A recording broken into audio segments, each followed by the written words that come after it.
প্রতিদিন তাকায় থাকেন, কিছু বলবেন নাকি? আপনি কি যাবেন?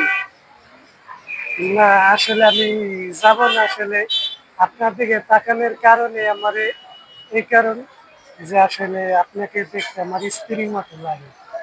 ঠিক আছে, আপনার আপনার চোখ দুটো এই আপনার জন্য। ওয়াইফ কি করে? আসলে আমার ওয়াইফ তো মারা গেছে।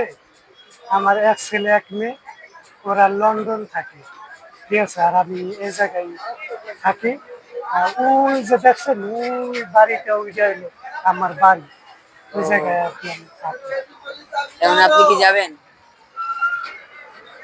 যাব না এখন।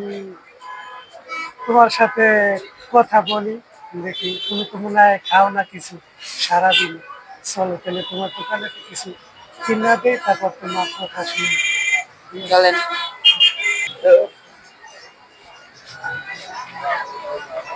জীবন ভাইয়া রুটি দাও তো একটা।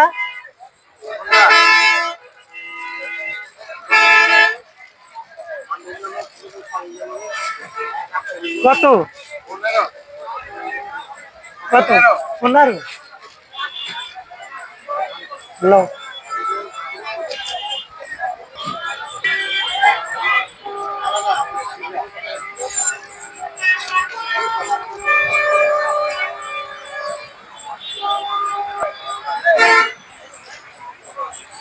বাস।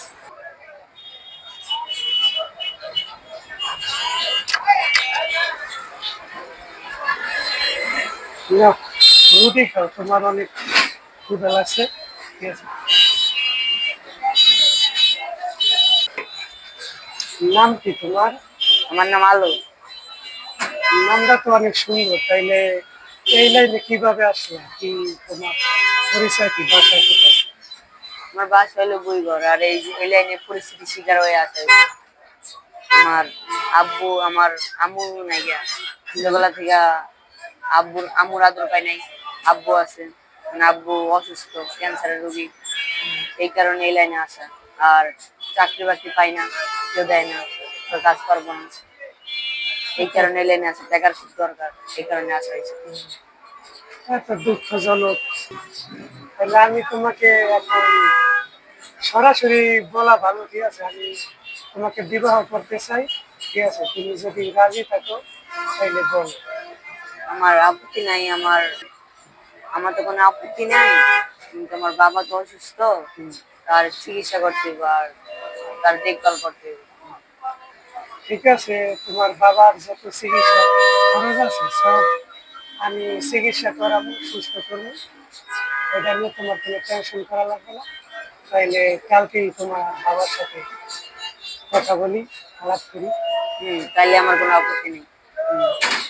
আচ্ছা, তাইলে চলো কালকে তোমাকে বাসায় যাও। আচ্ছা, ঠিক আছে। আসো। আজকে আইতেছে না কিন্তু এত দেরি করে? রাত কয়টা বেজে গেল? এমনি তাড়াতাড়ি এবারে আজকে দেরি করতেছে। কি কি কোন সমস্যা হয়েছে নাকি চিন্তায় ভালো লাগতেছে না।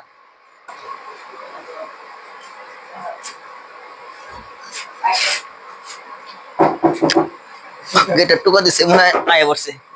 যাই খুলে দেই। কে? আসসালামু আলাইকুম। ওয়ালাইকুম আসসালাম ওয়া রাহমাতুল্লাহ। আজকে দেরি হলো আমাজান। একজন লোক আইলো আপনার সাথে কথা বলবো। তাই? আচ্ছা, বসি, বসে আসো। কথা বলি। বসেন। কি হয়? আচ্ছা, দেরি হলো কি লিগে? ওই যে আপনার সাথে কিছু কথা বলবো আমার ব্যাপারে, এই কারণে আমার সাথে কথা বলতে বলতে দেরি হয়ে গেছে। এই লোকটা পয়সা। আসসালামু আলাইকুম। ওয়ালাইকুম আসসালাম। আপনার মেয়ের ব্যাপারে যতটুকু জানলাম, আপনার ব্যাপারেও যতটুকু জানলাম, আপনি নাকি অসুস্থ। হ্যাঁ, অনেকদিন ধরে ঘরে পড়ে আছি, মানে বিছানায় উঠতে পারতেছি না। এই মানে ঠিক মতো কি করতে সুযোগ পারে একটু করি, মসজিদে যেতে পারতেছি না, কষ্ট হয়ে যাচ্ছে। আমার দেখতেছেন যে শরীরে কি অবস্থা। হ্যাঁ, দেখতেছি। যাই হোক, আমি একটা প্রস্তাব নিয়ে আছি। আপনি যদি রাজি থাকেন, আপনার মেয়ের আমি বিয়ে করতে চাই। আমার স্ত্রী ছিল, স্ত্রী মারা গেছে। আর আমার এক ছেলে এক মেয়ে, ওরা লন্ডন থাকে। আপনি থাকেন তাহলে আপনি মেয়ের আমি বিয়ে করবো। আর আপনার যত চিকিৎসার খরচ লাগে সব আমি বহন করবো। বাংলাদেশে যত বড় হাসপাতাল আছে ওই হাসপাতাল আপনি চিকিৎসা হইব। যদি আপনি রাজি থাকেন তাইলে বলেন। আমি কি করুম? কারণ আমি তো আর বিয়ে করবো না, বিয়ে করবো আমার আম্মা জান। আম্মা জানি কি মত, কি কথা শুনছে, কি বলছে, এটা আমি জানি না। সে কি রাজি আছে কিনা। আপনি, আপনার মেয়ে বলছে যে আপনি যদি রাজি থাকেন তাইলে তার কোনো সমস্যা নেই। তাহলে আমার কোনো আপত্তি নাই, কারণ আমারও তো এতিম মেয়ে। যদি সে সুখী থাকতে চায়, আমিও সুখী, কোনো সমস্যা নাই। মানে এখন তো রাতের বেলায় আসি, কোনো কিছু ঘরের মধ্যে নাই দেওয়ার সমস্যা মতো। নাই, কিছু প্রেশানি করার দরকার নেই। আমি ঠিক আছে, আপনার আগামী সপ্তাহে আমার মেয়ের কাছে যান, ছেলের কাছে যান লন্ডন। লন্ডন থেকে আইসা পরে আমি বিয়ে করে নিয়ে যান। আর আপনার চিকিৎসার যত ব্যবস্থা লাগে আপনি করিয়া দেবেন। ঠিক আছে? ঠিক আছে, এইভাবে কথা কথা পাকা পড়ে গেল। আচ্ছা ঠিক আছে, তাহলে ভালো থাকেন। আর আমি আজকের মতো তাহলে যাই। হ্যাঁ? আচ্ছা, আগে দিয়ে আচ্ছা ঠিক আছে, আল্লাহ হাফেজ। আসসালামু আলাইকুম। ওয়ালাইকুম আসসালাম।